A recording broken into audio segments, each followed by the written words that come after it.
What's up, gamers? The Red Dragon here, and how would you like to have your very own tank controlled by a PlayStation controller? Check this story out. I've got it featured on the front page of VGM. Syrian rebels, now if you haven't been paying attention to the news, they've been embattled in a fight against their douchebag president for quite some time now, but they just added a new tool to their arsenal. They have developed an armored vehicle that is controlled by a PlayStation controller in a way. So check this out. The armored vehicle, you can't see in, you can't see out, but it's got cameras all on the exterior.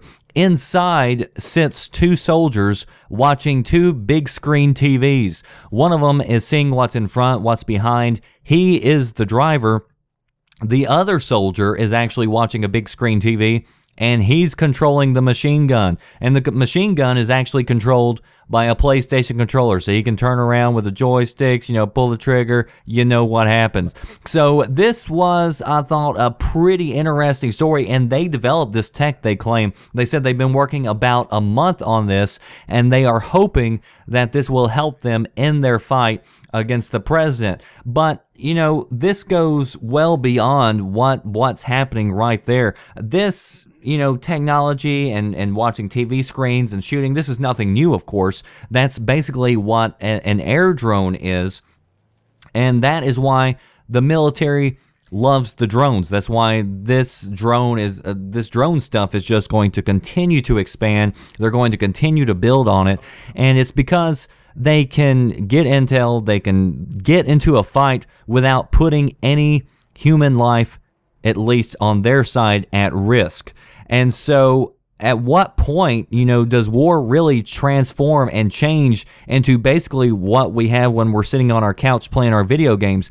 And instead of shooting at pixels, you've got people looking at television screens, you know, 200, 500 miles away, and they're actually controlling mechs, and they're shooting real people with real bullets. And what kind of consequences does that have? Because I would imagine, I'm just guessing here, but I would imagine, you know, if you're just sitting at a TV screen shooting at people, you don't get the same effect as what you do if you see it actually happening. And what does that do to a person psychologically? And I mean, I don't know, but either way, I think this stuff, in one way, you got to look at it, if it's on your side, you got to look at it as cool technology, and it's nice to have. But on the other end, very, very scary stuff that I think we're beginning to see here. And of course, the Syrians aren't there just yet. They're actually having to put their lives at risk because they have to actually stay in the vehicle as it's traveling along, so they could actually be blown up.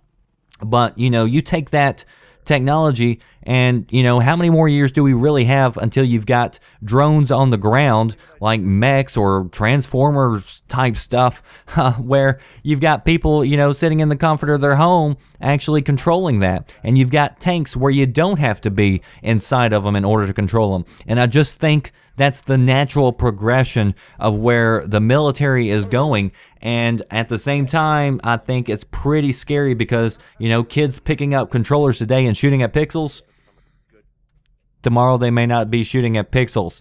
Post below, let me know what you think about this story, where you think this technology is going, and will we see it in our lifetime where this is like the mainstream, and, you know, it's looking like those futuristic movies where you've got robots. And if you want to see some more cool stuff, look up DARPA and the technology that they are building. I could do a whole video just on DARPA and their stuff, because I just watched a video a few weeks ago where they had this thing that looked like a dog running, and it was running at like a tremendous speed across all sorts of rocky terrain.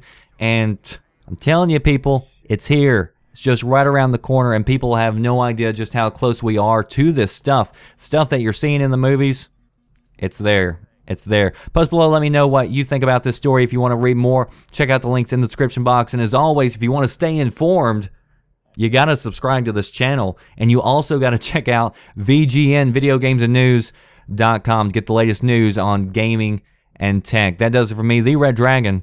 I'll see you next time. Thanks for watching.